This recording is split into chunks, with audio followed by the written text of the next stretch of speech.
get SEO results quickly, even though it's a long-term strategy. What clients are I guess they asking a lot in terms of the SEO process, because they understand that getting rankings on Google is a long-term strategy. So they say, okay, so what goals do you use to quantify short-term value? And I have addressed this, and I just put up a live video on Instagram, and I think that was probably a really awesome video that I did, um, dealing with this specifically, because I haven't actually dealt with this issue uh, before and addressed it directly head on. So we all know that search engine optimization, which is the process of increasing your search engine rankings to maximize clicks and brand awareness and visibility and impressions that then come back to lead to an increase in inquiries and leads and things like that, is a long-term goal. It's a long-term strategy, and the goals that I set with clients are usually 12 months plus, the major goals. But rest assured, I do privately set short-term goals, and I think the reason for that is because you really, especially with a new client that is not, they understand that SEO is a long-term game, but for their cash flow, they really need to see um, uh, results quite quickly, even if they're just breaking even with the money that they're spending with you. And also, the SEO client that has used another agency did not have a great uh, experience with that agency, and therefore has lost trust in the SEO process, and you're sort of like, their last ditched effort. So you really want to bring value quickly. And, I think every client wants to see results quickly, but I think those two are usually where they pile on the most amount of pressure. And I think the reason for that is because not only is it a cash flow problem, but they want to build trust and credibility with what you're doing and understand what you're doing is actually going to deliver their positive return on investment and their bottom line. So these videos can be for both SEOs and businesses, and I think it will make sense in some parts for more SEOs than it does for businesses.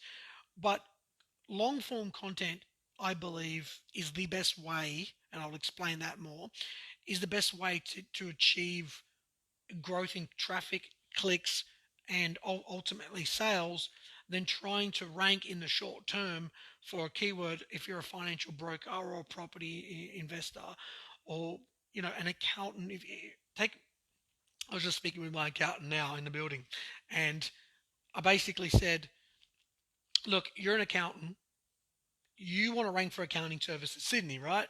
Yes, of course I do. That keyword will no doubt bring value. It will no doubt bring sales, and it will no doubt improve their bottom line and have a positive return on investment. That keyword probably alone, accountant Sydney or something like that.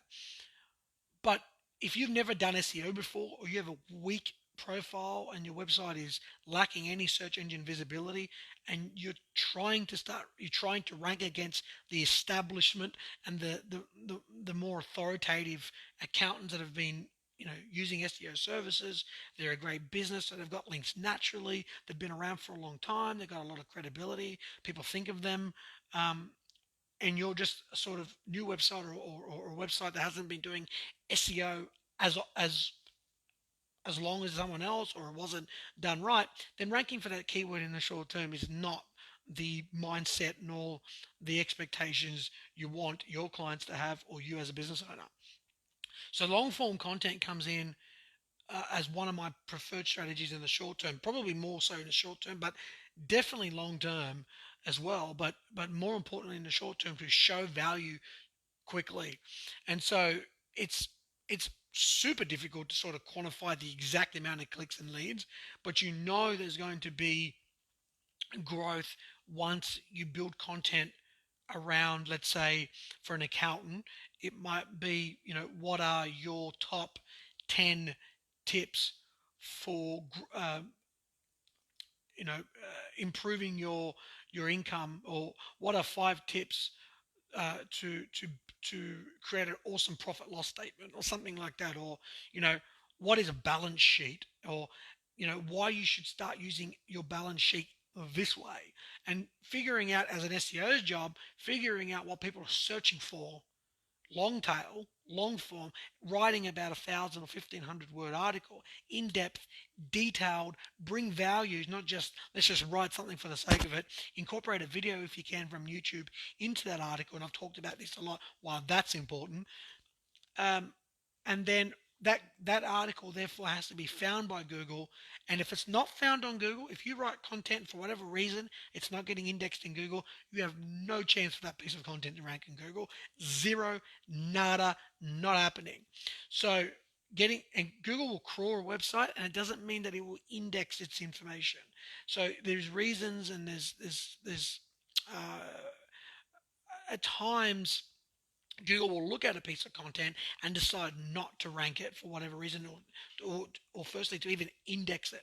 So if it decides for whatever reason not to index it, then that article is just not going to rank.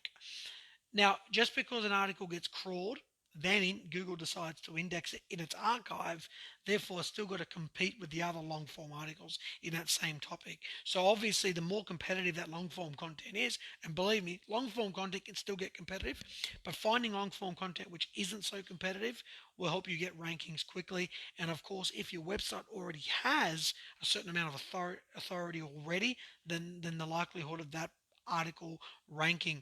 And the reason that I believe that this is the best strategy for short-term growth and to show a quantifiable, measurable, tangible growth and inquiries is because it's the fastest way to rank on Google for those long. And you might only get 10 clicks in a month for that article.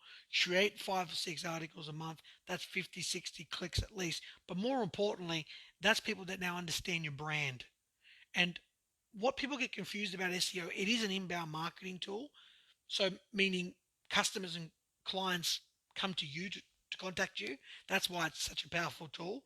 But also because that now they've learned about your brand, they've established an emotional connection, and that they can say, you know what, I trust this person now or this business now because they've answered my question. And that emotional bridge has been built now where you're just not any business in the mix, you're a business that has helped someone. And so even if they don't sell straight away or buy straight away, sorry, I should say, you've now established a connection with that brand and with that company that they can then say, well, I'm going to come back for them for their main service later on. And that's why I'm not going to get into this right now, but attribution modeling is so important because attribution modeling says if they found you first with SEO, then they come back through Google AdWords or social media and convert. But the first time they encountered your business or your brand was through search engine optimization. Well, then we're going to credit a certain amount of percentage of that inquiry to SEO. And I think that's fair, and that should be set up um, as well in your Google Analytics. Complicated. Most people don't do it that often, but what I think you're going to find where inquiries in the short term need to be quantified. You want SEO to stick out as, this was what made the first connection with the customer. And even though they didn't buy the first time, they read the article, they left a comment, they shared the article, and every business therefore should then reply to that comment and keep the conversation. You want the conversation happening. So the article, in a sense, is the conversation starter, right? You want that article to go out there. You want people to engage with the article, react with the article, whether they like it or don't like it. At least you want them to at least leave a comment that it's constructive, even if it's not completely positive. And you start engaging with people because that's what you ultimately want to do in short-term SEO. Then you look at things like returning visits. Did that increase returning traffic to the website? That is one KPI I would recommend looking at. Did the brand mentions go up? So are they starting talking about your brand more? Did they type in your company name in Google more often than now? Did they leave a comment? Did they stay on the website longer? Did they browse more pages because they watched a video with an article? And so working out what great content out there is probably one of the easiest ways to do it automatically is a website called answerthepublic.com. And that gives you the who, what, where, how, when, what, whatever it is, long form content. And if you pay, you can get the specific Australian recommendations on what people are asking for around your topic or industry or niche. And I think that is just so powerful. I like to do this manually anyway. But for businesses, that tool is hugely important. I think the more content that you build that you believe is important to your target market, if you don't have an SEO to sort of help you understand search volumes, things like that, then you are going to get that results short term. And even if they don't buy first time, remember marketing is not sales. They need to see your brand 3 or 4 times, but it's also building brand credibility, trust, and authority.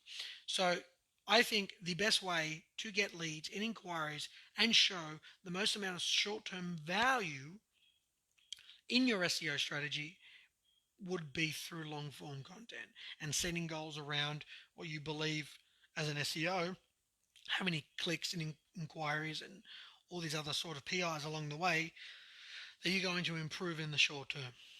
So, guys, that's really what I wanted to chat about today. If you've got any questions about that, please leave a comment below, and I'll look forward to hearing from you and answering your questions. Thank you.